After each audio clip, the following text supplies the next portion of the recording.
Alright, so today we're going to be watching The Korps of Krieg by Arch. As always, I'm going to be leaving a link to the original video and channel down in the description below, so go ahead and make sure that you check them out. As you can tell from my hair, I just got it bleached.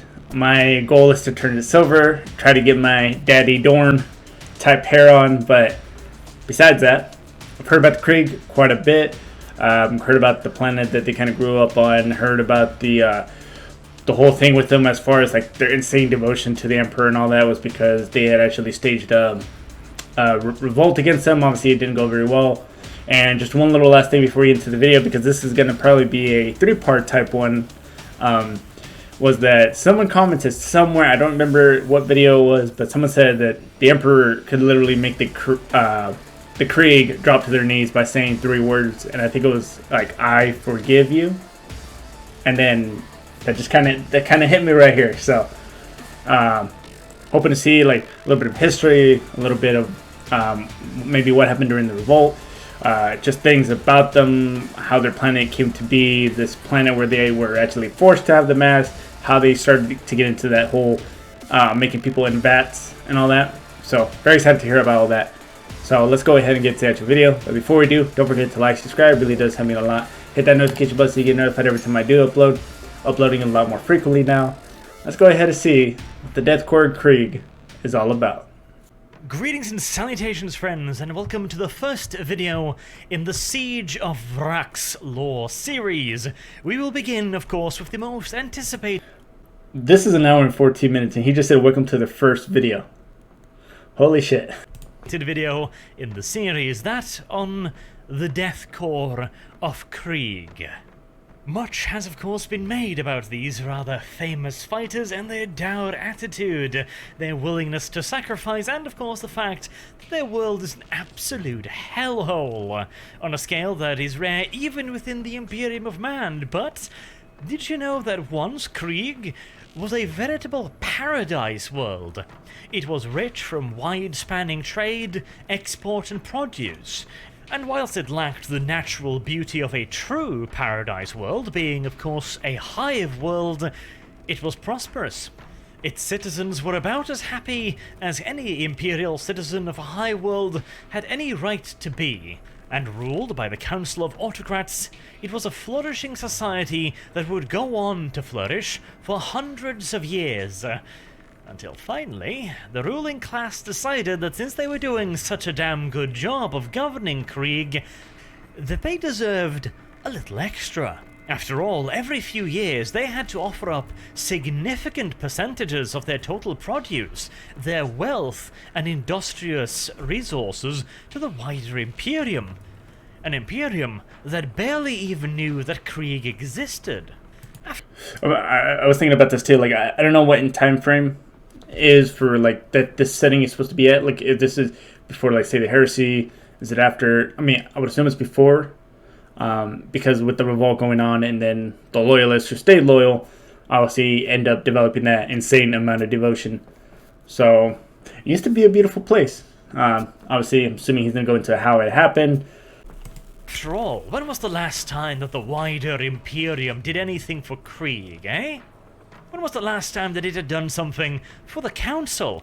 Why should the Council of Autarchs, the very reason why the planet was doing so well, have to suffer these deprivations at the hand of an Imperium that hardly even cares?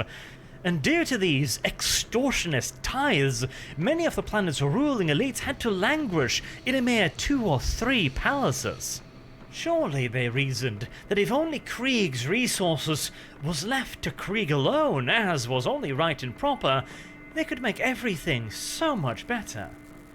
Now, of course, the Council was well aware that some of the more narrow-minded people on the planet might view such ideas as downright treasonous, which was of course a blatantly ridiculous idea. It was, of course, the Imperium that had betrayed Krieg, not the other way around.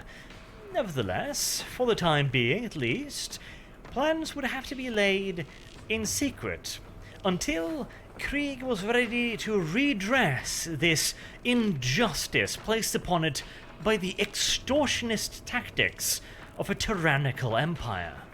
And the Autarch Council had been in charge for for a very, very long time. So once they I mean, there ends up being like a whole lot of like whenever someone seems to try to, I guess, rebel against the Imperium, like say for example the Iron Warriors as well. It usually, for me, it seems to stem a lot from like just not being appreciated or not at least getting like a pat on the back. But granted, the vastness and the many types of enemies like Tyranids, Orcs, things of that nature, it's kind of hard to really be able to focus on everybody. And then, but then again, I can also see it from the other side, right? So, I don't know. It's just kind of one of those instances where it's kind of scary if you start thinking about overpopulation, like what would happen in that type of scenario, right? Like say, you've got around 300 million right now in the U.S. Imagine if that just jumped up to straight up 1 billion, right? And then, it starts to get a little crazy, right? When you have so many people. And I know they're spread out through like a vast universe and all that, and like there's planets, but God, what was it? It reminds me of the whole thing with the Romans, right? As far as like being spread out a lot, but also being spread in certain areas, maybe too thin. I think I went off on a really big tangent there. I don't know where I was going with it, but we're gonna go ahead and keep that in. decided they were going to secede from this tyrannical empire, it didn't take long before their plans came to fruition. Having seized control of most of the governmental organizations of Krieg, along with the various governors of the Hive cities and most of the planet's PDF and Imperial Guard regiments, it looked as if their coup had not only succeeded, they had succeeded beyond their wildest expectations. It began with the High Autarch declaring martial law, and once his forces were in position, utilizing the surprise and confusion that this declaration had garnered, they declared that they were seceding from the Imperium of Man. At this point, the Council's loyalists were already in control of the vast majority of Krieg's infrastructure and military. Loyalist forces had been placed around those Imperial Guard forces whose loyalties could not be guaranteed. There was resistance, but it was confused, unorganized, scattered, and in most cases already surrounded. One of the few exceptions to this rule was Colonel Jurten's 83rd Krieg Regiment, stationed in the hive city of Ferrograd. Ferrograd's governor had been sympathetic towards the ideas of the council, but had not yet fully made up his mind. The council had let him run free because they were of the impression that he had, and that he was going to join them, something that in the end he probably would have, if it were not for the swift actions of Colonel Jurten, who moved to seize control of the hive in a military coup. Ferrograd subsequently became the focus point for the remaining Imperial Loyalist forces on Krieg, of which there were depressingly few. Some had managed to break out from the traps laid for them, or otherwise avoid the notice of the traitor forces, but they were hilariously outnumbered, and Ferrograd appeared to be literally the only hive on the entire planet that had managed to remain fully within Imperial hands. Now, of course, a hive city is a formidable defensive work in and of itself, but completely alone, surrounded on all sides on a hostile planet, and having received word that Imperial reinforcements were not coming, the Colonel was left with a bit of a dilemma. There was simply no way that he could win this by himself. He could hold out possibly for years and maybe a decade if he was extraordinarily lucky. But without additional Imperial reinforcement from the wider Imperium, there simply was no realistic hope of victory, and said reinforcements were not coming. The Council of Autarchs were entirely aware of just how wide and massive the Imperium was. They were all... Okay, so right there about the part where it says that how wide the Imperium actually is. Now, as far as reinforcements not coming, is that because they think that, hey, this guy can take care of it, right? Or is it more along the lines like, hey, the message hasn't gotten to whoever it needs to get to send reinforcements, or if that message was even sent, or kind of what was the main deal there as far as like why aren't reinforcements coming? Because I remember from the Horus Heresy book, right, which I do plan on finishing, kind of just almost forgot that I had it in my audiobook library, that I don't remember what planet it was, but they had a king in it, and I remember Loken was in there. He was talking to essentially a reporter, right? And the thing was that the person that they were, or the planet that they were taking over, right? The king was saying that, could you have just left us alone? And I didn't really get a specific answer on that one, but Loken, from what I remember, Loken just ended up telling the reporter, we can't do that, or something along those lines, right? So I feel like it wouldn't really matter if it has a planet with people, especially like, say, for example, Krieg here. Highly likely that they would want to keep it, right? So I don't know about the reinforcements thing, if that makes sense. Also entirely aware what the consequences of betrayal were. That is why the first objectives of their uprising were the orbital defense silos, protecting Krieg from enemy invasion.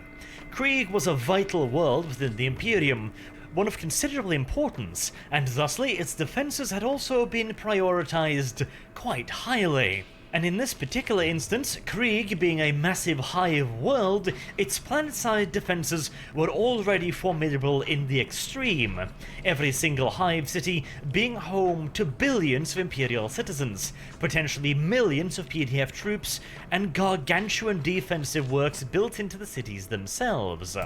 Also, I just remember, when they re-mentioned those hive cities, right, and they say billions, I'm like, billions? That's technically a little planet inside of a planet, right? Now that I think about it. But also, I kept on thinking, like, when are the gas masks going to come in? And I'm realizing they're probably not wearing gas masks right now, right? Because it's supposed to be like a beautiful planet, very prosperous. But I'm assuming that it's after the Imperium comes back and retakes it over, that's where, like, the whole thing where they have to wear gas masks, because was it like the fumes or whatever, or like it becomes very irradiated, I think it was. And then that's why they have to wear it. So, also, they're supposed to be like, what, teenagers, right? Really? Like, at least the ones born in those vats. If the enemy managed to reach the planet, the hives would be able to hold out for years. And even better, if the hives had access to massive anti-orbital defenses, any invasion force could be reduced significantly before they even set a single foot, boot, tentacle, or whatever else they might be walking on Krieg soil. Obviously, the planet was, at the moment at least, embroiled in a civil war, which would weaken these defenses to some degree, but the Imperium simply could not spare the sheer number of troops and ships required for an invasion of Krieg. And that was assuming that Colonel Jurgen could remain defiant until the Imperial forces could be assembled and finally make the transit to Krieg, when in all due reality, whilst it was possible that the Colonel could hold out for an extended period of time, being surrounded, outnumbered, and considering the fact that the Council knew that it was very important to finish him off before any theoretical Imperial reinforcements, his defiance was, in all due likelihood, measured in months at least, and years at most. And whilst that might sound plenty, the Imperium is a vast place indeed. Not to mention, the invasion of a planet like Krieg would require substantial dedications of manpower. The recruitment of these troops, their training, their organization, and their eventual transportation to Krieg, not to mention the Imperial Navy elements required, could take years, if not decades, to find and organize. The simple fact was that the Autarch's schemes had succeeded beyond their wildest expectations. The Imperium had absolutely no idea this was coming, and as such, not even the most cursory preparation had been made in case of a Krieg uprising. This left Colonel Jurgen with very little indeed, except for his final orders. Before? Technically, small forces also throughout history have done incredible things against larger forces. And it kind of seems here like, right, the Krieg, at least the ones that were turning to rebels, right, that they kind of had all the stars aligned for them, right? Like, it was heavily fortified because it was such an important planet. So as you can see, I mean, I'm assuming this is supposed to just really depict, like, they got their arty right here. Looks like they got Titans, although I don't know if the Titans, if they actually did have them. But yeah, I mean, honestly, they just had a lot of things going for them. Obviously, he also said that the Imperium didn't really expect them to do that. And honestly, it seems like it was just maybe greed at the very top, or maybe that they feel unappreciated. A lot of these things just kind of coming together, and then all of a sudden somebody takes action, right? All the traitors knocked out his antenna and therefore his communication with the wider Imperium. The order was for him to resist, with all means at his disposal to engage the enemy, to punish their treachery, and emerge victorious, whatever the costs. Along with this message was a single attachment, a string of binary code, which once presented to Ferrograd's tech adept, revealed the location of a vast armory beneath Ferrograd, along with a second lengthy string of binary code. Launch codes. Alright, so real quick, when they said that the last message he got, right, was essentially defend it with everything you got, right? Doesn't matter what you need to do, just do it. It's kind of one of those instances, right? Anybody in the military could probably really understand when you say, hey, I want you to do this, this, and that. Get it done. I don't care how it gets done. You get it done. And you could have literally the worst fucking gear. You can have literally nothing. And they'll just be like, well, you better shit something out in the next 2 minutes. I was like, you're making me do the impossible with the least amount of stuff. All right. I mean, it's kind of one of those instances that really remind me back then. Finally, on the day of the Feast of the Emperor's Ascension, all the preparations were complete. Suddenly, the traitor forces of the Autarch Council found themselves assaulting undefended positions. They pushed further into the hive of Ferrograd and found nothing. Until finally, they arrived before the titanic blast doors leading into the hive proper, sealed, shut, and welded. Before the secessionists could really start figuring out what this all meant, it was all made blindingly obvious to them. As the earth beneath their feet started to shake and massive pillars of flames reached skywards. Kilometers away, the operators of Auspex systems could only watch on helplessly as dozens and then dozens more until hundreds of Auspex contacts were rising up from the hive city of Ferrograd.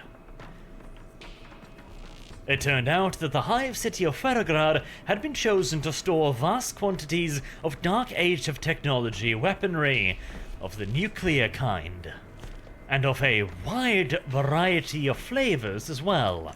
Some of the weapons were designed to explode in the upper atmosphere, scattering nuclear radiation across the entire planet. Others were designed to land on major secessionist hive cities and take care of them in a somewhat more conventional fashion. Wait, so was this a secret then, as far as those nukes being there? I mean, they're essentially nukes. You said nuclear, but I'm just going to go ahead and assume nukes. As far as the nukes being there, did they know about it until they got that binary code? Or was it just hidden there and it's kind of like safekeeping, but then they say, hey, since we can't get people there for whatever reason, we're just going to go ahead and blow it up. Which technically, I mean, unless they have some kind of bunker, which it might turn out that the ones who do survive, right, like the ones that are being held up in that, or were in the hive city, those might be the ones that we see today as far as the ones wearing those masks. I don't know if that's going to be the case. That's kind of what I'm assuming.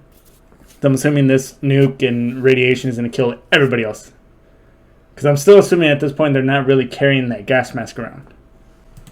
The result was that first the planet was ravaged by hellish nuclear firestorms, and when those subsided, the planet was then covered in nuclear winter. And who doesn't love a good old-fashioned radioactive snowball?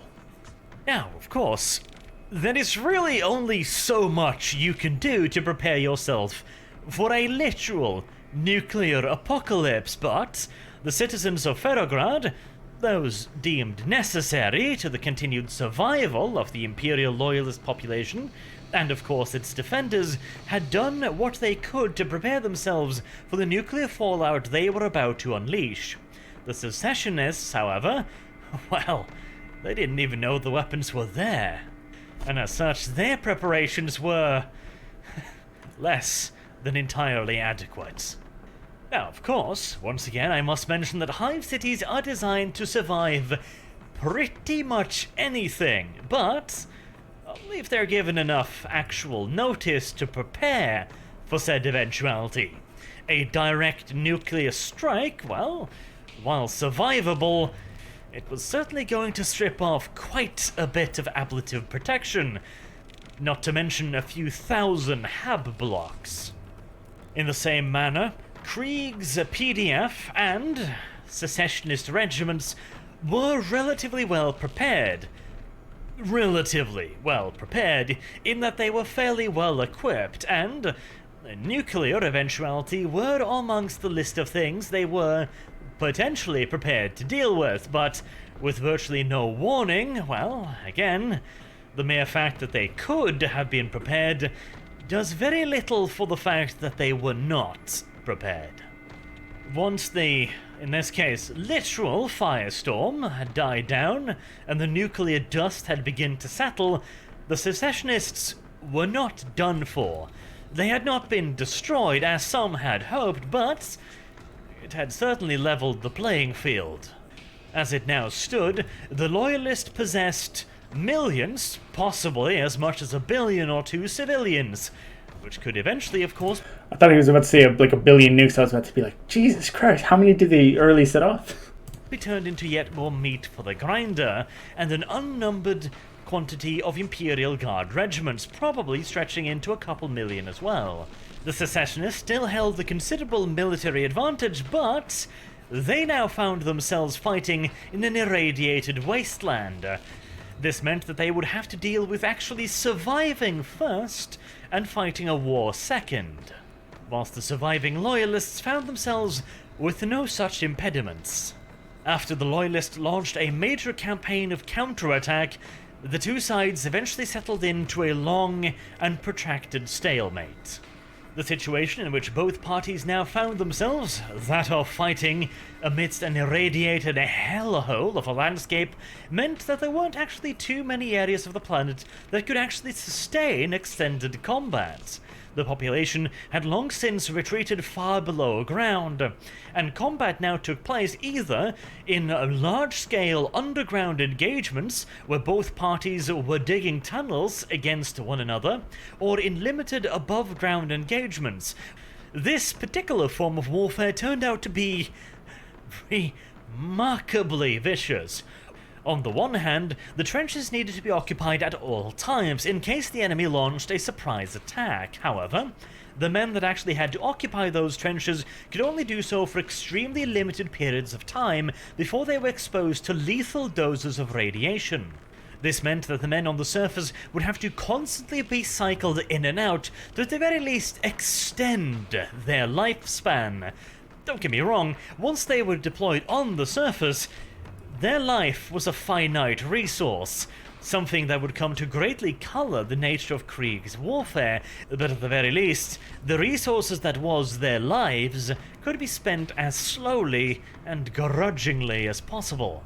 A second side effect of this very limited operational time was that any offensive had to be planned to be absolutely gargantuan.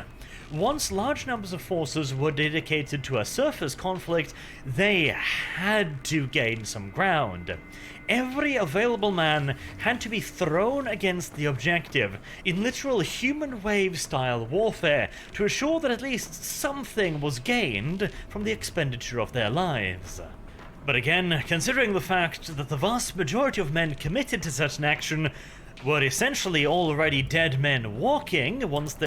Alright, so the whole thing about gaining just a little bit of ground, right? Obviously, also talking about trenches, really reminiscent of World War I, right? And also just the way, the feeling that the Krieg give off, right? Also being World War I-esque.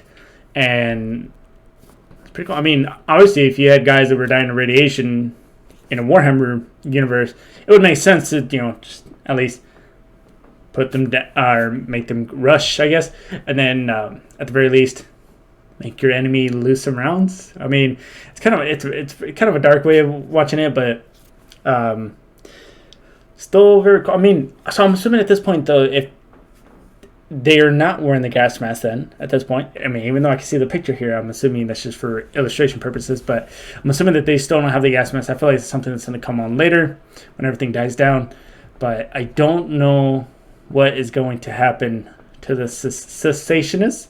I mean, I'm assuming mass killing of them just because anything, because remembering that I don't know what time frame this is taking place is, but as far as humans turning on each other, right, it's not, I mean, unless it was around the time, like, say, with the Horus Heresy, right, where all that was going on, and then I forgot who that one person was who was going to later become a Grey Knight, and when he said that Horus had betrayed, and that some of the legions were betraying the Imperium of Man, and the whole concept of people going against people at that point was kind of unheard of, so obviously, right here again, people are going against people again, instead of, say, like, orcs or Tyranids, kind of going off in a tangent, but I'm assuming that that's kind of what is happening here. In terms of, I forgot where I was going with this. So, Jesus Christ, man. Okay, let's just keep going. The names were called. It meant that the war was a slow one indeed. The casualty numbers apocalyptic. It became all-out warfare, with every man, woman, and child dedicated to nothing but the eventual end of the conflict, which would finally arrive 500 years after the ruling Council of Autarchs turned their back upon the Imperium. And as for that very Imperium, they had turned their back on Krieg in return. It turns out that the Council of Autarchs weren't entirely mistaken. Once Krieg was turned into a radioactive hellhole, the wider Imperium simply had no use for them.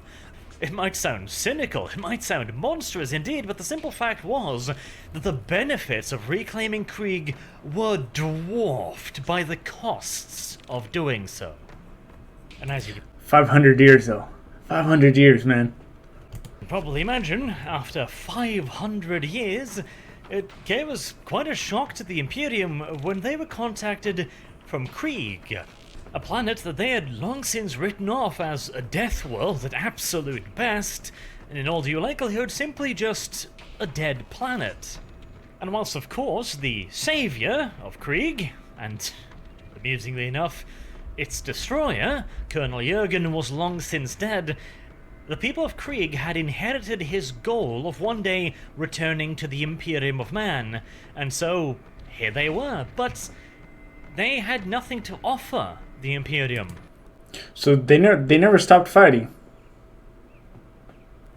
It deserves quite a bit of respect, right? I mean, being surrounded by the people who seceded and just continue to fight for 500 years. Shit.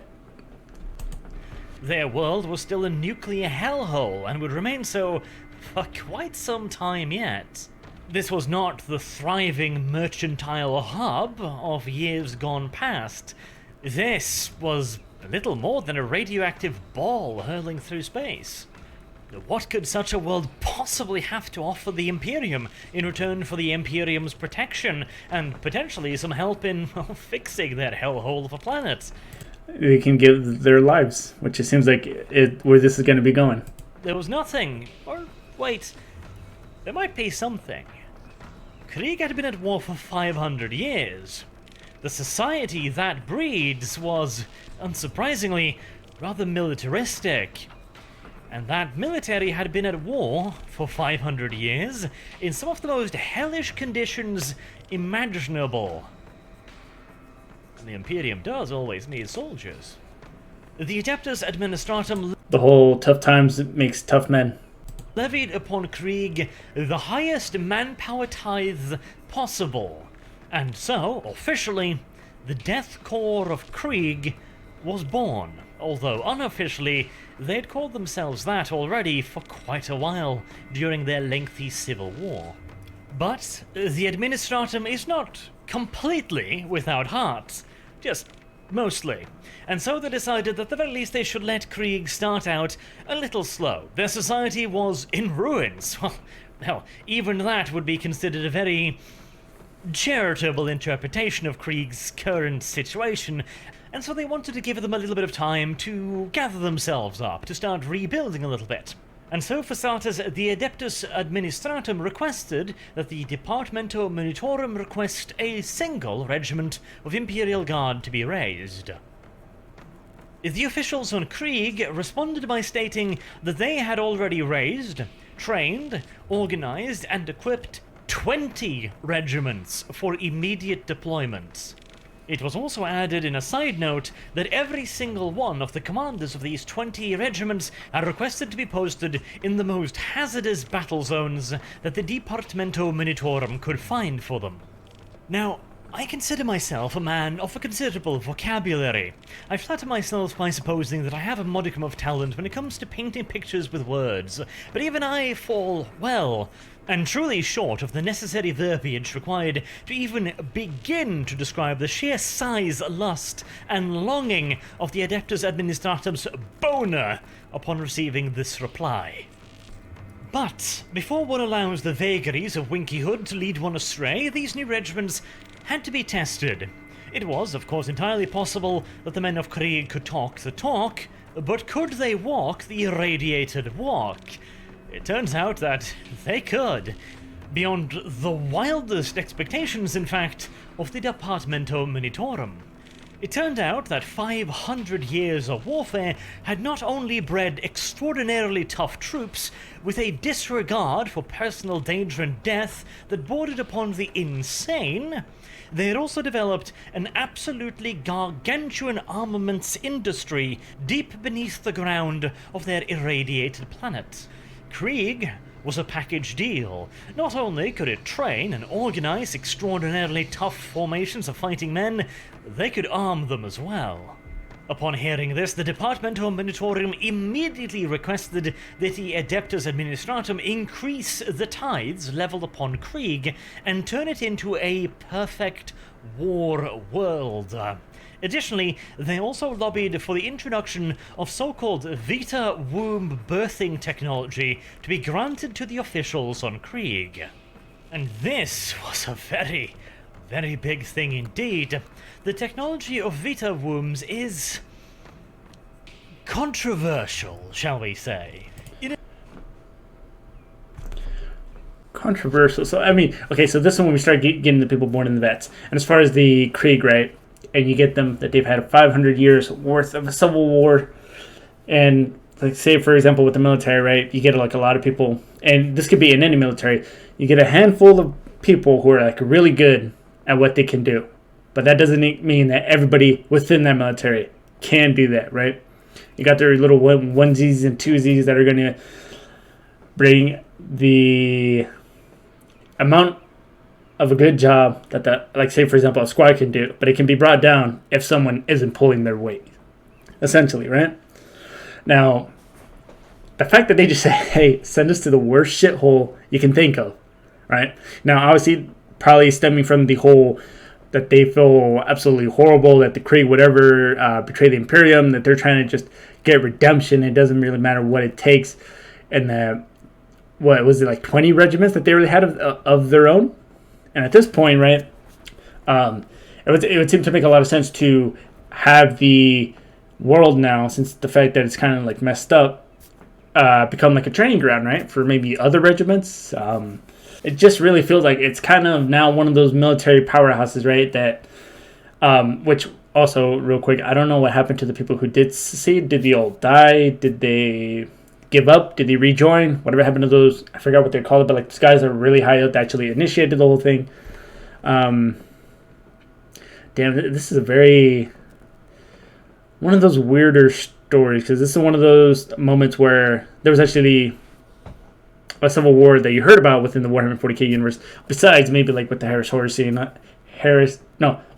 Heresy and all that, what that was going on. But this is like the second example of this type of thing happening. And also just very curious to kind of see if anyone knows of any stories of like the Krieg. I mean, because we saw them in the Death Korps Krieg animation film that they took on, what were they, cultists, and then those, was it World Eaters, right? There was a World Eater Space Marine that was a traitor. I'm curious to see what the response would be to going against like a Tyranid, going against an orc, going against what are those creepy elves? Drukari. I mean, I want to see like maybe have they gone against them, or kind of like what type of shithole places they have been sent to, things of that nature. All right, so let's go ahead and talk about that for a minute. Now, obviously, a lot of stuff are going to be going on later on in the video, so obviously this one is probably going to split into like 3, maybe 4 parts, but I'm thinking more 3 as far as the story goes. And then again, I already mentioned a lot of what I was going to say in the video, because obviously this is one of the ones I used to do in the past, where I would just do a whole video that was maybe an hour long, and I would do it straight through, and then obviously it would take forever, and then I'd be forgetting things and all that. So a lot of this is just kind of to reiterate things for myself. So they were doing very well. They had a pretty prosperous planet. It seemed like they thought, at least the ones that were high up, that they thought that the Imperium of Man was actually taking it for granted. And then, I mean, obviously we saw this with the Iron Warriors as well. And then eventually they ended up rebelling, which, quite frankly, takes a lot of balls, right, to try to go against the Imperium. And then, obviously, we found out, I forgot what the name of that colonel was, Utar, you something. He's kind of surrounded at the point in the Hive City, and then eventually gets those codes, which allows him to get the nukes and use that. And then that's kind of the whole start of where shit was going to get crazy for the next 500 years, right? Continuously fighting. Not really sure kind of what happened within those 500 years. Like, was it a total non-wipe on one side to the other? Was there like a lot of consistent going back and forth? Because they did mention that they did fight in certain places, but a lot of it seemed to be taking place like underground because of the radiation, and a lot of it was very vicious. Don't know if there's too much more information on that. And I'm also curious to see if this whole like don't give an F attitude, right, as far as like charging towards the enemy, were the Krieg always like this, even when their planet was like very prosperous, or was it along the lines of like they only got this way because of what happened, because of those Krieg were seceding, right, from the Imperium of Man? And that's kind of what caused it, because they want to get the redemption. And then also let me know down in the comments if it is an actual quote, or if it's something that someone just said in the comments. And it was, I think I said at the beginning, was the Emperor of Man could make the Krieg drop to a knee with only saying 3 words, which is essentially, I forgive you, right? If that's a quote in the actual story, that would be really badass. Or if it's just someone that said it, and it's like still pretty badass. Obviously, Krieg being one of my more favorite guard regiments, just their type of mentality, just what they do, their insane devotion. And as far as some of the other regiments, I do have ones in mind that I really want to check out. I figured I'd start with the Krieg because just it's one of the ones that always really intrigued me. Was it some of the other ones that look really cool to be checking out? Going to be the first and only. If I said that wrong, I'm sorry. The Kedichan fighters. There was a couple more. I also wanted to check out like the Steel Legion because mainly of Hell's Reach, and some of the ones I'm going to be checking out. And then also just checking out some other videos, kind of by Luton09. I've been really saving a lot of his, like there was a reaction one on the 10 worst Imperium jobs. There's one here that says the 10 best jobs. There's one from like Oculus Imperium that talks about the Dark Age of technology. The one about why they have melee in it. Ones that talks about Terminator armor. Ones that talks about the Death Worlds, Colonel Bane, the Morden Acid Dogs, and just a whole bunch of things, right? And that I really want to check out. And it's gonna be the time to really start jumping around, right? And Titans. That's one that I also really wanted to like check out, because I could only imagine what the type of complications as far as getting one to actually run, right? And you got the Princip Majorius, all that stuff. So that's going to go ahead and do it for this video though, because it's going on pretty long. And yeah, I mean, that's going to kind of be the format for a little while. It's going to be broken up to smaller parts, specifically for the longer videos. But in any case, that's going to go ahead and do it for this video. Don't forget to like, subscribe. It really does help me a lot. Hit that dislike button if you didn't like it. It really does help me improve the channel. Also, leave me a little comment if you see what it was. Lip smacking, hair messing. Is it the hair? Is it the bleach? Because I'm trying to make it silver. Try to look like Rogel Dorn over here. But in any case, I'll see you all in the next one.